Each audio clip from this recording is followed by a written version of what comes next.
First of all, when Savarna feminists talk about feminism, since the very beginning, they have never considered us into the picture.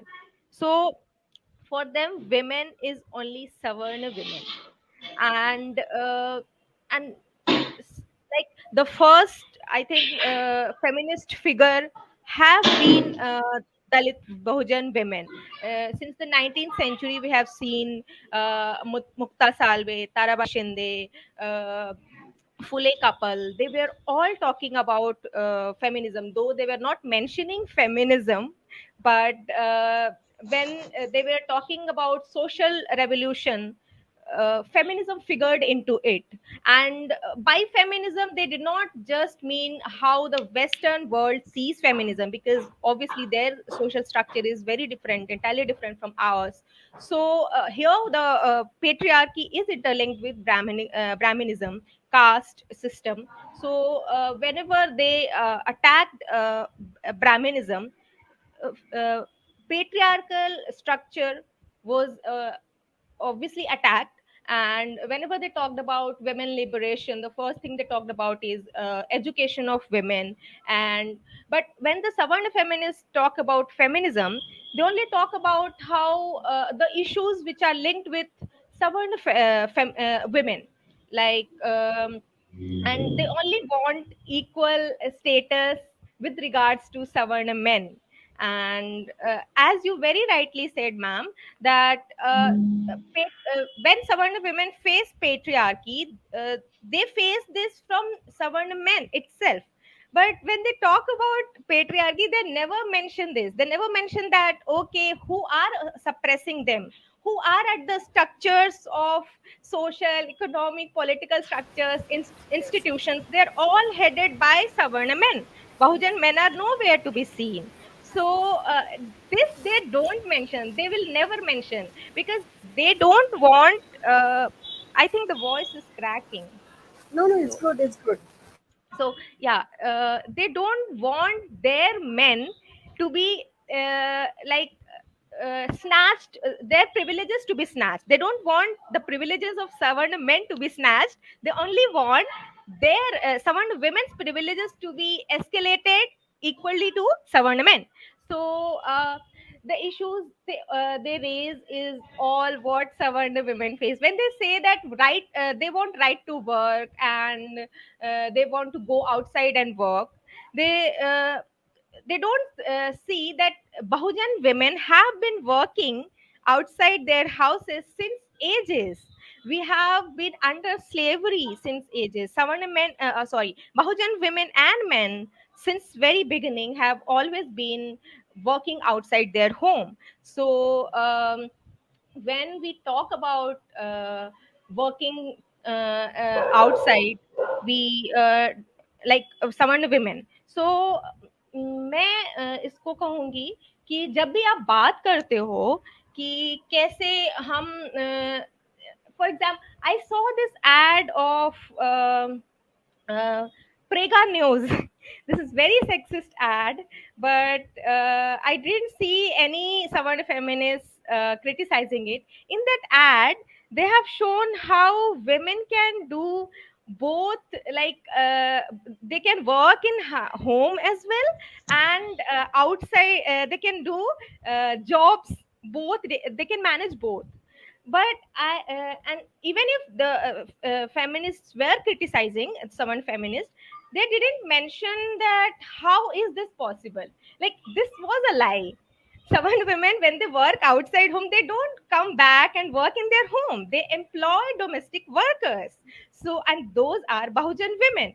So even if a few of the seven women were criticizing this ad, they were not mentioning that no, seven women are not doing household chores when they come back. Like, if some seven women are officers, an officer was shown in the ad. She's coming home and she's doing childcare and the domestic service, and I was like, this is a complete lie. You are not going back to your home and you're working. Just show in the ad that a Bahujan woman is working, and that is making it possible for you to take a job.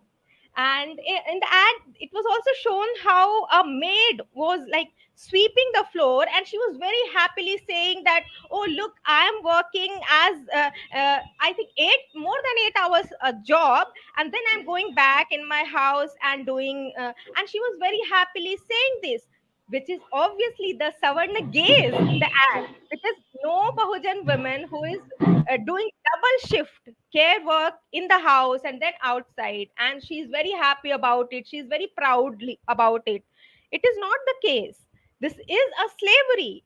So yes, this was one issue that Savarna feminists never raised. And also when they talk about women representation, they always mean Savarna women representation, because when we talk about this women quota, so heard this Women talk. reservation, women Yes, reservation. women reservation.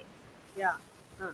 Yes, so there was a talk in JNU on women reservation, and one of the someone feminist speaker was speaking, and she was talking about how Bahujan politics, like she was naming Lalu Yadav, Mulayam Yadav, how these people and their parties have been historically stopping this women reservation to be passed.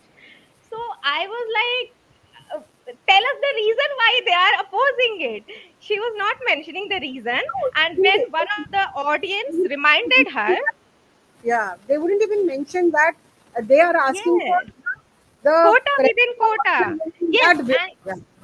one of the audience reminded her, and she was like, no, women are universal, they are not like hierarchically oppressed. And I was stunned to hear, and she is an academician. So yes, these are the issues which made me feel that when they talk about women, we don't figure into it. And as Alkaji mentioned that whenever like atrocities happen on women, especially rape cases, when they will come like to speak for us, and they will say, okay, this is patriarchy and all. But when the moment we mention that it is your men who are doing it, just name their caste and say that this is caste atrocity more than like, yes, it is a patriarchal like it is a patriarchy behind it, but it is Brahminical patriarchy. So, and ma'am, you said it very rightly that why they do this, because yes, they don't want their privileges to go. They very well know that patriarchy and Brahminical patriarchy and their caste privileges are linked to each other. So where I won't say what Savarna feminism, like Savarna feminism is actually feminism. It is not feminism. It is just that you want equal status to with respect to your men to oppress the other caste. So, and yes, you're not talking about feminism. Don't call it feminism. Only like Ambedkarite Phule feminism is the only feminism India needs. And yes, anything else is a joke.